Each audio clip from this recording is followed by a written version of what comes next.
इस कार्यक्रम के पुण्यार्चक हैं श्री कंवर लाल जी, महावीर प्रसाद जी पाटनी, आर के ग्रुप, मदनगंज, किशनगढ़, राजस्थान।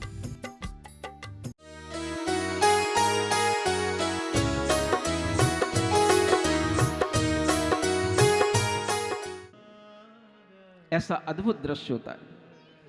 वह राजा से पूछती हैं कि मैंने अपने सुबह सुबह जो स्वप्न देखे हैं उन स्वप्नों का फल राजन क्या होगा, और वह राजा को एक एक स्वप्न सुनाती हैं और अपने अवधि ज्ञान से वह अश्वसेन भूपाल एक एक स्वप्न का फल विचार करके वह रानी से कहना प्रारंभ करते हैं, मंगल भवन अमंगल हारी, सुख संपत सब ही घर आवे। अब यह स्वप्नों का फल आपको यहां बताया जा रहा है। धुरी गजेंद्र दर्शन ते जान, होसी जगपति पुत्र प्रधान।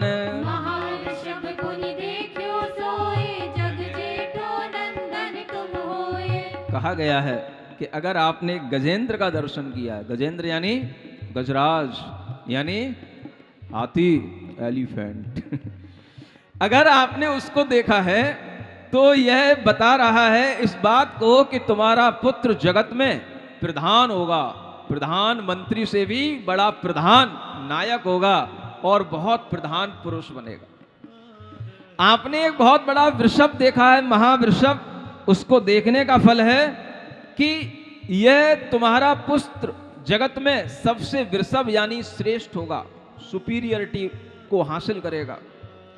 श्वेत सिंह दर्शन फल भास, अतुल अनंती शक्ति निवास।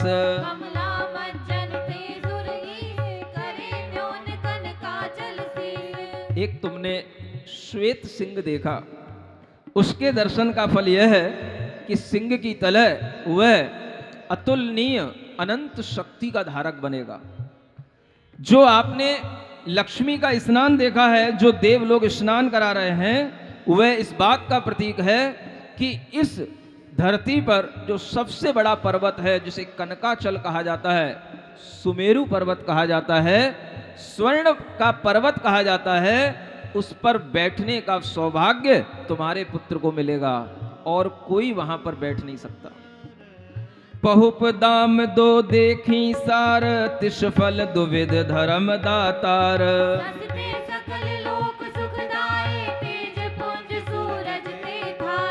जो आपने दो पुष्पों की मालाएं देखी हैं, ये बताती हैं कि तुम्हारा पुत्र दो प्रकार के धर्म के फल को दुनिया को बताने वाला होगा।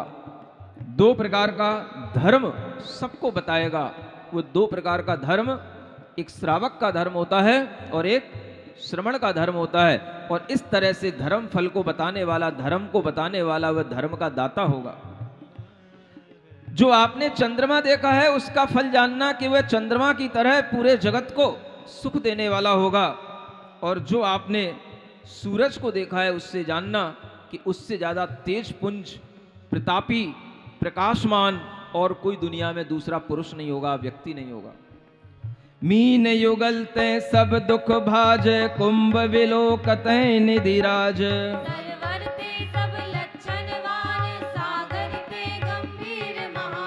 जो आपने दो युगल मीनों को देखा है, मछलियों को तैरते हुए दो मछलियां देखी हैं, इसका फल यह है कि उसे कभी किसी भी प्रकार का जीवन में दुख नहीं मिलेगा, कोई उसको दुख नहीं दे पाएगा। और जो आपने कलश देखा है, कुंभ, उससे यह सूचित होता है कि वह अनेक निधियों का स्वामी होगा। आपने जो सरोवर देखा है, इससे यह फलित होता है कि वह सभी प्रकार के लक्षणों को धारण करने वाला होगा। और जो आपने सागर देखा है, उससे यह जानना कि सागर की तरह वह बहुत ही गंभीर और रत्नों को अपने भीतर धारण करने वाला होगा, जिसे सम्यक दर्शन, सम्यक ज्ञान और सम्यक चारित्र जैसे बहुमूल्य रत्न कहे जाते हैं। सिंह पीठ ते मृग लोचनी, होय बाल तुम त्रिभुवन घनी।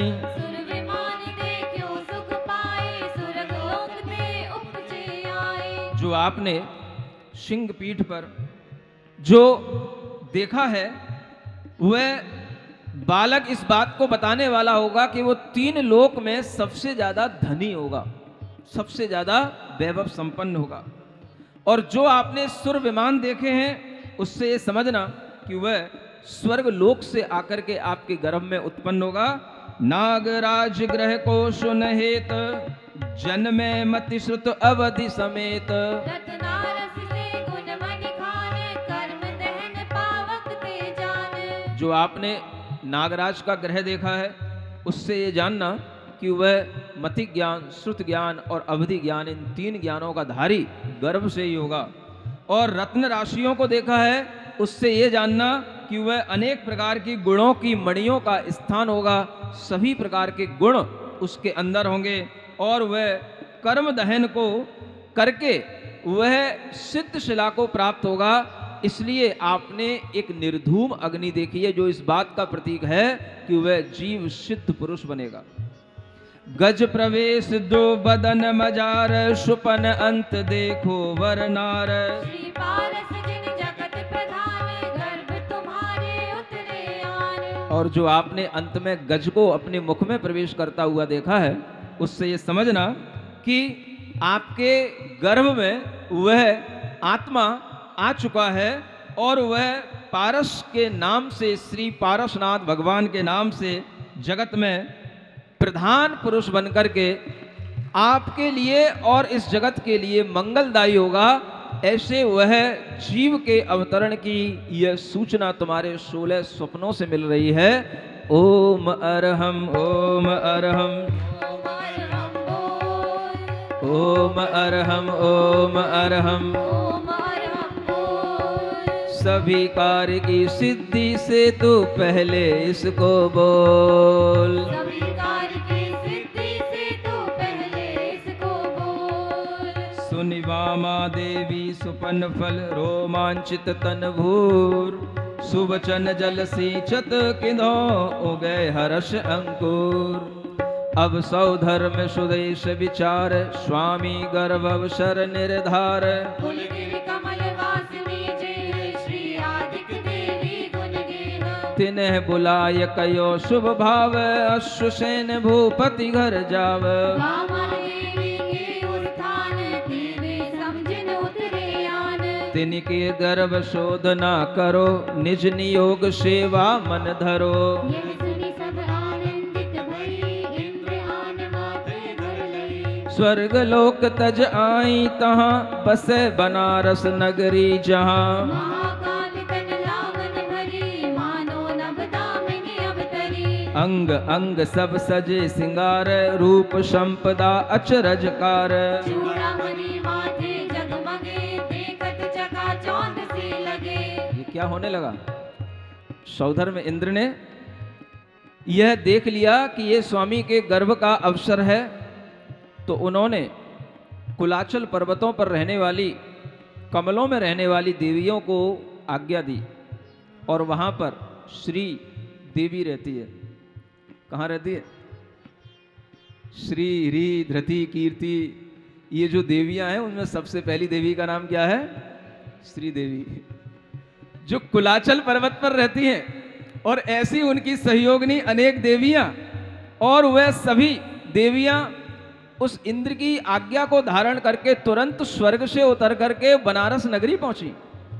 और वहां पर वामा देवी के पास पहुंच करके आनंदित होती हुई, बहुत महाकांति और लावण्य और रूप सौंदर्य को धारण किए हुए वो देवियां ऐसी लगी मानो कि आकाश से बिजली ही उतर करके आई हो। सुर तरु सुमन दाम उर धरी, अत सुवास दश दिश विस्तरी। श्रवण सुखद नेवर झंझार, शोभा कहत न आवे पार। आयन पत के पायन नहीं, आयस मांग मंगल में गई। सिंहासन निंद माय निहार, करी प्रणाम कीन्हु जयकार। और राजा के पास आकर के उनके चरणों में नमस्कार करती हैं और उनका आशीर्वाद मांग करके फिर महल में प्रवेश करती हैं, जहां पर कि वह वामा देवी विराजमान है। सिंहासन पर बैठी हुई उनको भी जाकर के प्रणाम करती हैं और फिर देखती हैं उन माँ को, और माँ भी देखती है उन देवियों को। जननी देह स्वभाव सो अति निर्मल अविकार, ताहि कुलाचन वासिनी और करें सुचि सार। कृष्ण पाख वैशाख दिन द्वितीया निशि अवसान, विमल विशाखा नक्त में बसे गर्भ जिन जान। यथा शीत संपुट विषय मोती उपजयान, त्यों ही निर्मल गर्भ में निराबाध। गर्भ बसे पर गर्भते वरते भिन्न सदीव, घटते घटवर्ती गगन क्यों नहीं भिन्न अतीव। वह जननी वैसे तो माँ स्वयं ही अविकार है, निर्मल है, लेकिन वह कुलाचल वासिनी देवियां उनको आकर के और शुचि बनाती हैं और पवित्र बना देती हैं। वह दिवस है कृष्ण पक्ष की वैशाख की द्वितीया तिथि है और वह निर्मल विशाखा नक्षत्र है जब वह पारसनाथ भगवान का गर्भ अवतरण हुआ है। जैसे सीप में मोती का वास हो जाता है, वैसे ही उस निर्मल गर्भ में भगवान निराबाध रुकते हैं, किसी भी तरह का उन्हें कष्ट नहीं होता। और वह गर्भ में रहते हुए भी गर्भ में नहीं रहते, गर्भ से बिल्कुल भिन्न रहते हैं। जैसे घट घड़ा अगर जमीन पर रखा हुआ भी हो तो भी वह घट से वह घड़ा अपने आप में वह जमीन से भिन्न ही रहता है। गगन आकाश में रहते हुए भी वह घड़ा आकाश में नहीं होता, आकाश से भिन्न होता है। ऐसे ही जैसे आपने कभी देखा हो दर्पण में कोई प्रतिबिंब पड़ता है तो वह प्रतिबिंब दर्पण में रहता है लेकिन दर्पण को भारी नहीं करता है, उसी तरह से वह पुत्र माँ के लिए तनिक भी कष्ट नहीं दे रहा है, माँ के लिए कोई भारीपन नहीं लग रहा है। माँ को बहुत ही अच्छा, हल्का और बड़ा निर्मल भाव आ रहा है। और इस तरह की वह स्थिति में सारी देवियां उन माँ की सेवा करने लग जाती हैं। मंगल भवन अमंगल हारी, पारसनाथ जगत हितकारी। तब जिन पुण्य पवन वश हले, चौविद सुर के आसन चले।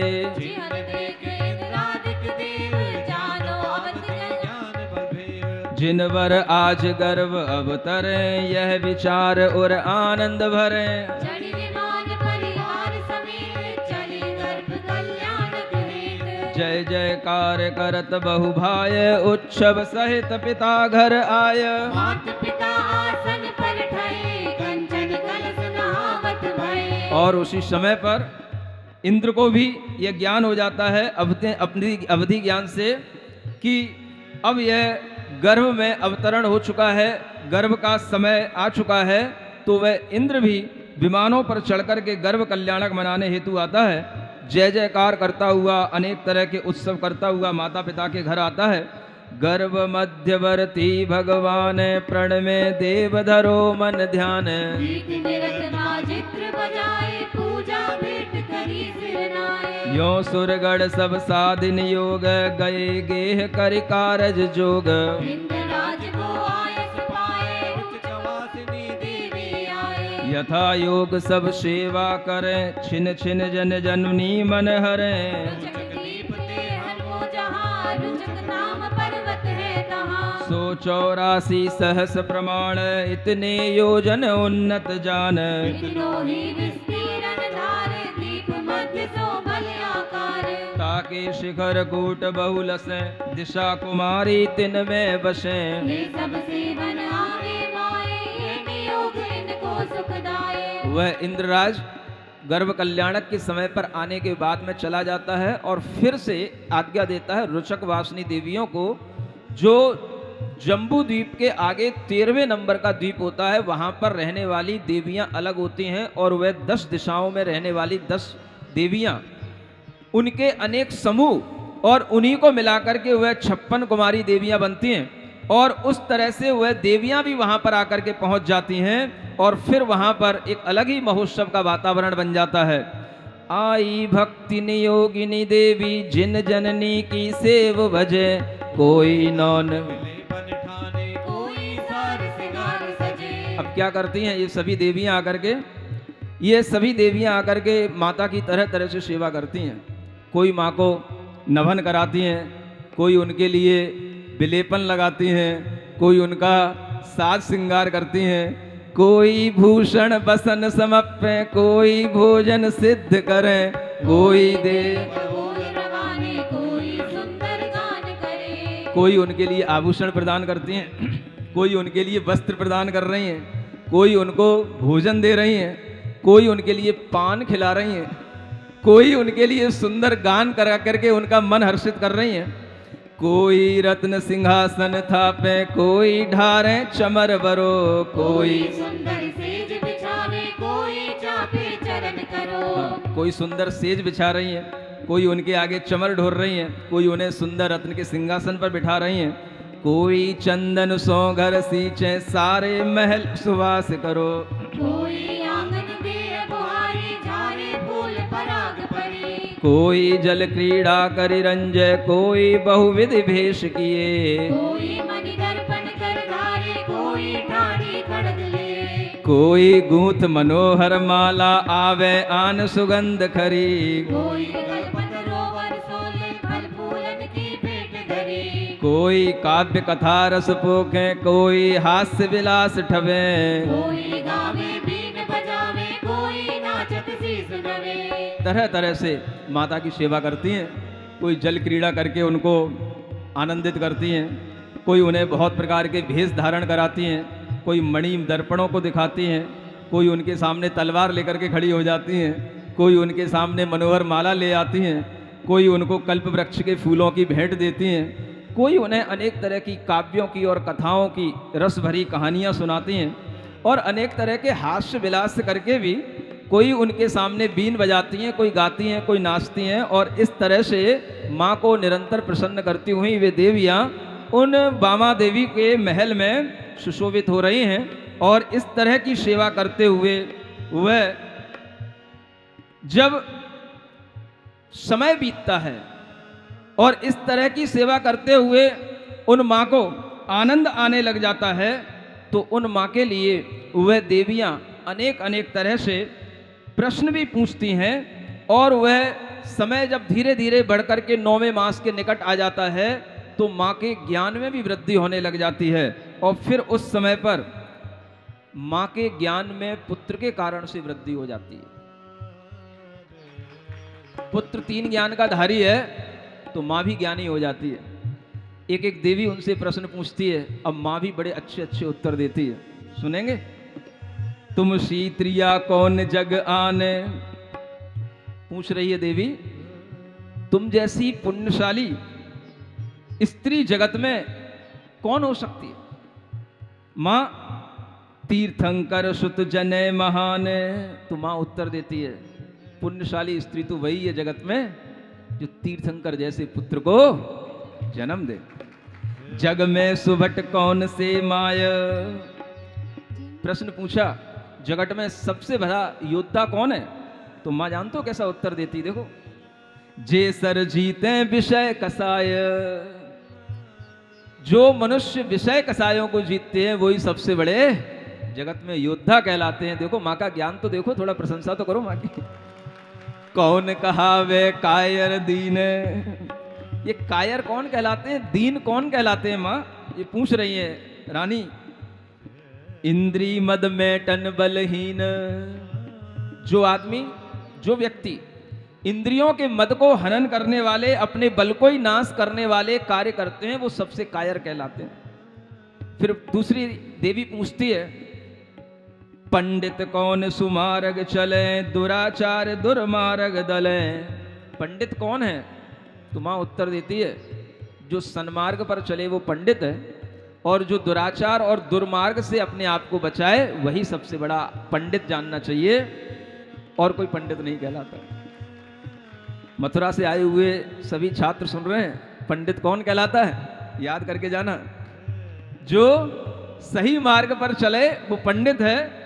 पूछा जाता है, माता मूर्ख कौन महंत, मूर्ख कौन होता है माता, ये पूछा जा रहा है। तो माँ उत्तर देती है, विषयी जीव जगत जयवंत, जो संसार में केवल पंच इंद्रियों के विषयों में लीन है वो सबसे मूर्ख पुरुष कहलाते हैं। कौन सत्पुरुष नर भवधार, इस मनुष्य भव को धारण करने के बाद में सत्पुरुष किसे कहा जाए? तो मां कहती है जो साधे पुरुषार्थ चार, जो धर्म पुरुषार्थ, अर्थ पुरुषार्थ, काम पुरुषार्थ और मोक्ष पुरुषार्थ को साधता है वही सत्पुरुष कहलाता है। कौन का पुरुष कहिए मर्म, का पुरुष, कातर पुरुष किसे कहा जाता है? जो सठ साधन जाने धर्म, जो मनुष्य धर्म को नहीं साधता वो सबसे बड़ा कायर कहलाता है। धन्य कौन इस नर संसार, हे मां इस संसार में कौन व्यक्ति धन्य कहलाता है? धन्य किसको कहा जाए? यौवन समय धरे व्रत भार, किसको धन्य धन्य कहा जाता है? तो मां कहती है जो यौवन के समय में, युवावस्था में भी व्रतों के भार को धारण कर ले उसी की धन्य धन्य और उसी की जय जयकार करनी चाहिए। धिक्किन को कहिए सर्वंग, ये धिक्कार अगर हमें कभी किसी को देना हो तो किसको धिक्कार देना पड़ता है? धिक्कार किसको करें? तो मां कहती है जे धर करें प्रतिज्ञा भंग, जो प्रतिज्ञा लेकर के, नियम व्रत लेकर के भी उसको भंग कर दें, उसको त्याग दें, छोड़ दें, उन्हीं पुरुषों को धिक्कारना चाहिए, वही धिक्कारने के योग्य है। कौन जीव के बैरी लोय, कोई पूछती है ये जीव के बैरी कौन है, शत्रु कौन है, दुश्मन कौन है? तो मां उत्तर देती है काम क्रोध है और न कोय, जीव के सबसे बड़े बैरी उसके काम और क्रोध के विचार और भाव हैं। जननी जग में कौन मलिन, इस जगत में मलिन कौन कहलाता है? पातक पंक मलिन मतीन, जो पापी जीव हैं वही मलिन कहलाते हैं। कहो कौन नर नित्य पवित्र, और हमेशा पवित्र रहने वाला मनुष्य कौन होता है? तो मां के लिए देखो कैसे उत्तर आ रहे हैं। ये उत्तर मां नहीं दे रही है, ये भीतर बैठा हुआ वो बालक उत्तर दे रहा है, जो आगे बहुत बड़ा ब्रह्मचर्य व्रत को धारण करने वाला, व्रतों को धारण करने वाला महापुरुष बनेगा। तभी मां ऐसे उत्तर दे पा रही है कि कौन जगत में हमेशा पवित्र रहने वाला है? तो ब्रह्मचर्य धारी दृढ़ चित्त, जो ब्रह्मचर्य को धारण करने वाला हो, चित्त जिसका दृढ़ रहता हो वही पवित्र होता है। कौन पशु मानुष आकार, मनुष्य के आकार में पशु कौन कहलाता है? सुन रहे हो मनुष्यों के? नहीं, हाँ तो बोलो। मनुष्य के आकार हैं लेकिन पशु किसको कहा जाए? उसी को पशु कहें कि नहीं? तो मां कहती है जिनके हृदय ना ही विचार, जिनके हृदय में कोई विचार ही उत्पन्न नहीं होते हैं कि ये पारस कथा चल रही है, यहां पर आकर के देखना चाहिए, यहां का आनंद लेना चाहिए, ऐसे जिनके अंदर विचार ही उत्पन्न नहीं हो वो मनुष्य के आकार में पशु है। अंध कौन जो देव अदेव, कुगुर सुगुर को भेद न भेव, अंधा कौन है? तो मां उत्तर देती है जिसे देव और कुदेव का ज्ञान नहीं, जिसे कुगुरु और सुगुरु का ज्ञान नहीं, वह जीव अंधा है। बधिर कौन से उत्तर देह, फिर किसी रानी ने पूछा कि बहरा कौन होता है? तो मां उत्तर देती है, सभी उत्तर देखो कैसे आध्यात्मिक उत्तर दे रही मां, समझ आ रहा है? जिसके कान नहीं है, सुनाई नहीं पड़ता है, जो अपनी मशीन लगाए कानों में, वो बहरा नहीं है। मां क्या बोल रही है? जैन सिद्धांत सुने नहीं जे है, जो जिनेंद्र भगवान के द्वारा बताए हुए वचनों को, सिद्धांतों को नहीं सुनता वो बहरा है। आप लोग तो नहीं हो ना? हाँ बिल्कुल नहीं महाराज, खूब सुन रहे हैं। मूक नाम कैसे कर लहे, और मूक किसको कहें? मूक माने गूंगा, जो हित साच वचन नहीं कहे, जो कभी हितकारी सच्चे वचन नहीं बोलता वह मूक है। लांबी भुजा कौन करहीन, ये लंबी लंबी भुजाओं को धारण करने वाले मनुष्य भी क्या मतलब के हैं? तो मां उत्तर देती है जिन पूजा मुनि दान न दीन, जिन्होंने अपने हाथों से कभी जिनेंद्र भगवान की पूजा नहीं की और मुनियों को दान नहीं दिया, उनकी भुजाएं कोई काम की नहीं है, वो केवल लंबे लंबे बस सूंड की तरह, हाथी की सूंड की तरह लटक रही हैं। कौन पांगले पांव समेत। ऐसे पंगु जीव कौन है जो पांव से समेत होकर माने सहित होकर के भी पंगु कहलाए।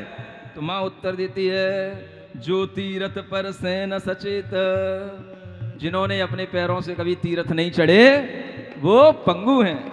कौन कुरूप जननी कहुए है, इस संसार में कुरूप कौन है। शील सिंगार बिना नर जेह, जिन्होंने कभी अपनी आत्मा को शील के श्रृंगार से नहीं सजाया वे नर कुरूप कहलाते हैं।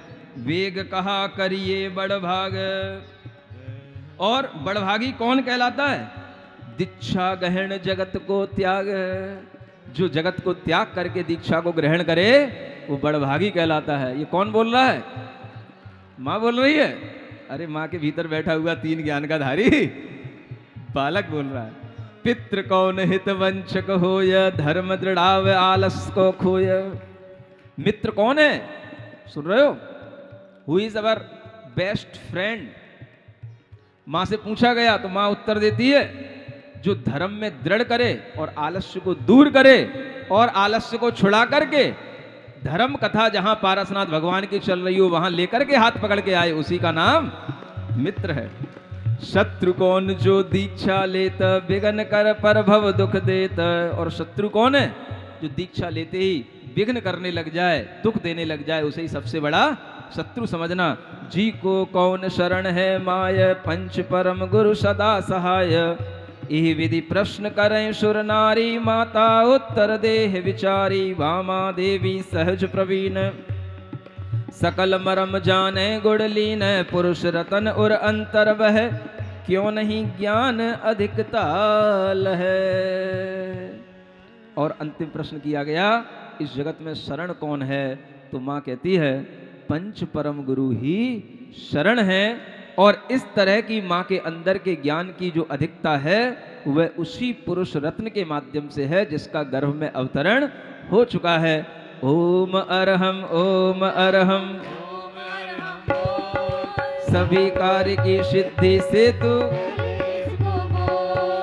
ओम अरहम ओम अरहम ओम अरहम बोल, सभी कार्य की सिद्धि से तू पहले इसको बोल। जय पारस जय पारस जय पारस बोल, सभी कार्य की सिद्धि से तू पहले इसको बोल।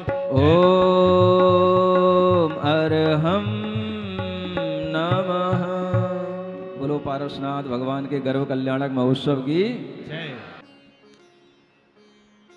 यह मंगल अवसर चल रहा है, गर्भाधान की क्रिया होती है और उसके बाद में गर्भ जब ठहरता है तो अनेक देवियों के माध्यम से माता की सेवा की जाती है और वह गर्भ में रहने वाला बालक धीरे धीरे वृद्धि को प्राप्त होता है। बालक की विशेषताएं और माँ की विशेषताएं आप लोग जो सुन रहे हैं, समझ रहे हैं, वह अपने आप में बहुत ही आश्चर्यकारी और अद्भुत प्रतीति में आने वाली हैं। यह कोई सामान्य व्यक्ति का जन्म नहीं, गर्भ नहीं, यह 3 लोक में अपनी प्रधानता, अपने पुण्य से 3 लोक के सभी जीवों को आश्चर्यचकित करने वाला एक महापुरुष, जिनके चले जाने के बाद भी जिनका धर्म, जिनका शासन, जिनका नाम, जिनकी शिक्षाएं, जिनके ज्ञान निरंतर प्रवाहित रहते हैं, ऐसे पुण्यवान जीवों के माध्यम से धर्म तीर्थ की प्रभावना जब होने का अवसर आता है, तब ऐसे महापुरुषों का जन्म और गर्भ इस तरह से आश्चर्यकारी सभी लोगों को दिखाई देता है। अचानक से आप लोगों के शहर में एक आनंद का वातावरण सा छा गया है। कोई घोषणा नहीं थी कि यहाँ पंच कल्याणक होंगे, लेकिन अब लग रहा है कि ये पंच कल्याणक ही हो रहा है। आप लोगों ने बस जो अपना मन बनाया पारसनाथ भगवान के प्रति, आपके अंदर जो भक्ति का भाव है, आप जो तीर्थंकरों के बारे में जानते हैं, सुनते हैं, उसे अच्छे ढंग से समझने का अवसर तो पंच कल्याणकों में भी नहीं मिलता जो यहां मिल रहा है। पंच कल्याणक में तो अनेक तरह की आपाधापी और अनेक तरह की क्रियाओं और अनेक तरह की बोलियों और अनेक तरह की साज सज्जाओं में वो सारा समय चला जाता है कि हम समय समझ भी नहीं पाते कि तीर्थंकर का कब जन्म हुआ, कब गर्भ हुआ, गर्भ के समय होता क्या, जन्म के समय होता क्या। और ख़ास तौर से जो हमें सुनने समझने का मौका मिलता है वो बहुत कम मिल पाता है, क्योंकि 5 दिन में सब कुछ पूरा करना होता है। लेकिन यहाँ पर जो पंच कल्याणक हो रहा है उसमें समय की कोई भी बंदिश नहीं है। गर्भ कल्याणक भी 2 दिन चलेगा, जन्म कल्याणक भी कई दिन चलेगा, कुछ भी हो सकता है, समय की कोई पाबंदियां नहीं है। बस आनंद बस आना चाहिए। लोगों के मन में एक ही भाव है और वो आ रहा है। सारा विश्व आज आपके इस आनंद को देख रहा है।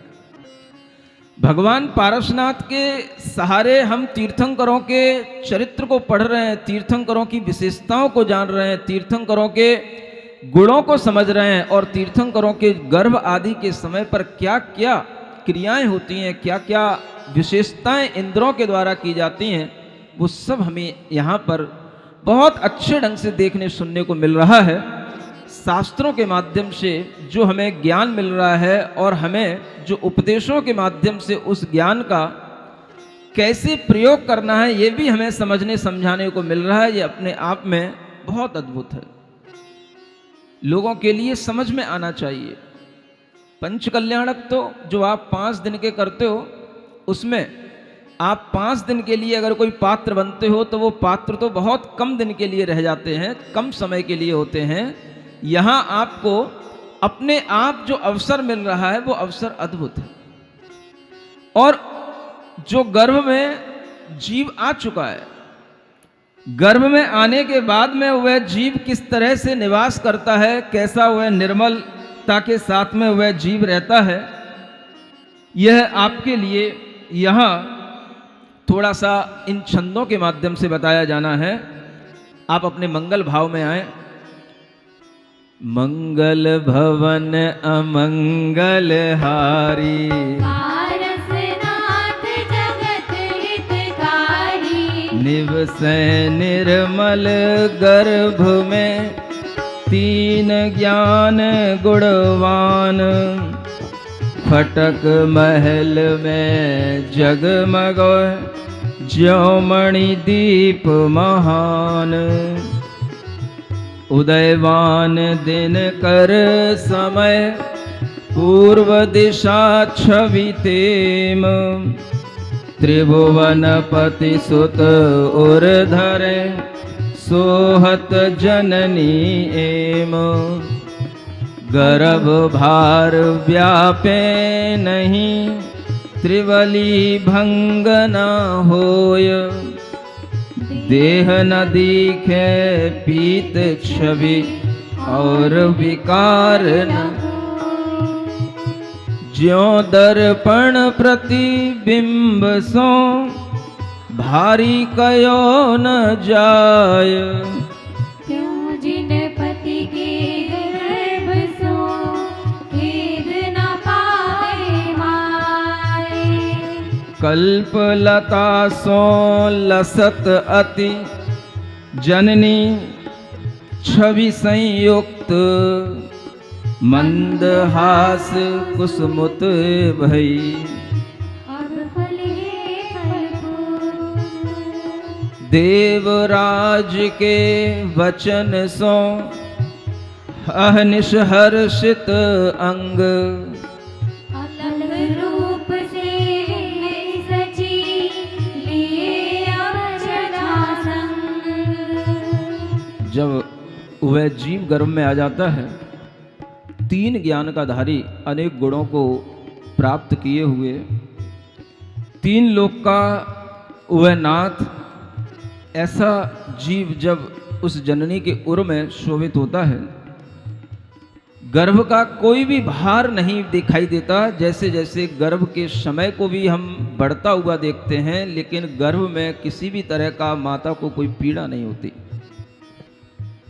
जैसे सामान्य स्त्रियों में देखा जाता है कि उनके पेट की त्रिविलियां भी भंग हो जाती हैं, जो लकीरें होती हैं वो भंग हो जाती हैं, शरीर हल्का सा पीला पड़ जाता है और गर्भ के भार के कारण से उन्हें बड़ा दुख भी और कष्ट भी होता है।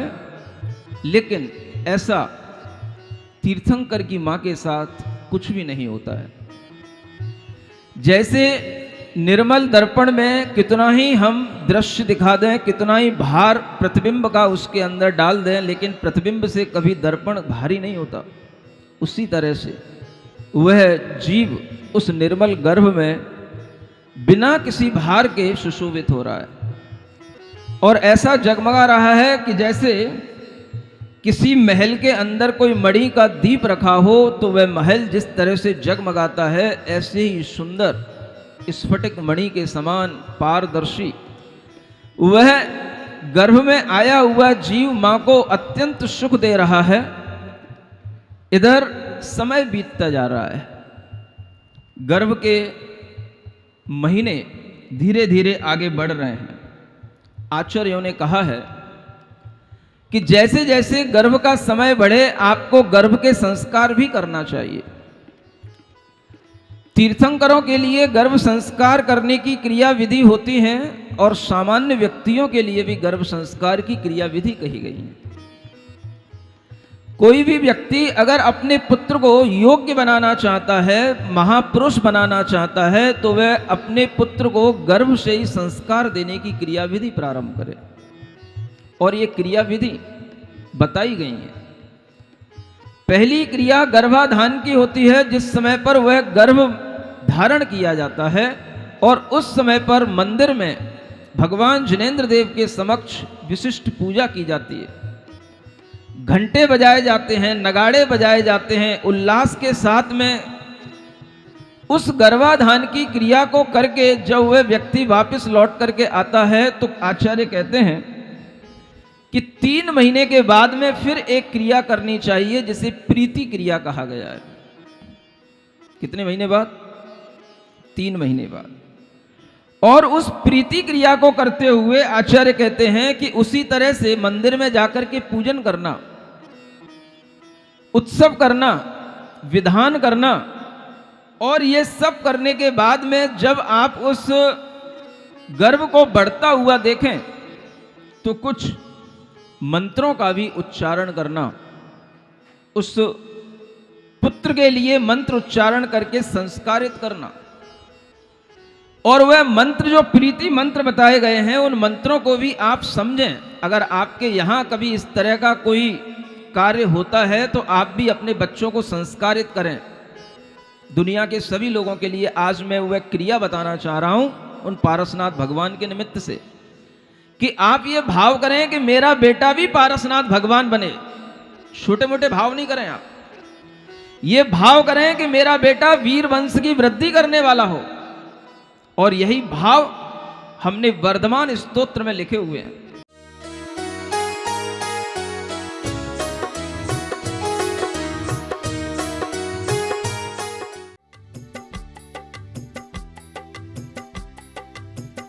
इस कार्यक्रम के पुण्यार्चक थे श्री कंवर लाल जी, महावीर प्रसाद जी पाटनी, आर के ग्रुप, मदनगंज, किशनगढ़, राजस्थान।